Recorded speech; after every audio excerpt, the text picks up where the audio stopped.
சிறகடி காசை அடுத்த வர எபிசோடில் பார்த்தீங்க அப்படின்னா, ரோகிணி பற்றின விஷயத்த பார்த்தீங்கன்னா, மீனா வந்து மறைச்சிக்கிட்டே இருக்காங்க.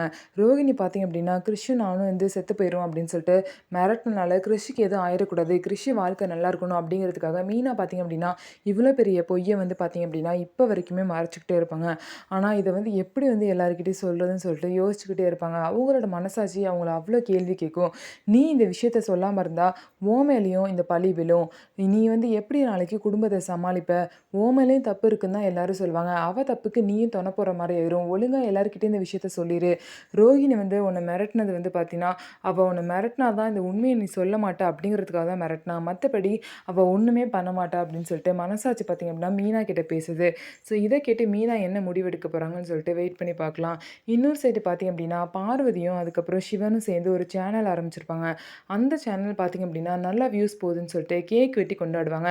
இவங்க 2 பேரும் ஃப்ரெண்ட்ஸா இருக்கது, இவங்க வளர்றது எதுவுமே விஜயாக்கு பிடிக்காது. இவங்க 2 பேத்தையும் வெட்டி விடணும் அப்படிங்கிற எண்ணத்துல இருக்காங்க. ஸோ இதுக்கப்புறம் என்ன நடக்க போகுதுன்னு சொல்லிட்டு வெயிட் பண்ணி பார்க்கலாம். நம்ம வீடியோ உங்களுக்கு பிடிச்சிருந்தா நம்ம வீடியோவை லைக் பண்ணிக்கோங்க. மறக்காம நம்மளோட சேனலை சப்ஸ்கிரைப் பண்ணிட்டு பாருங்க.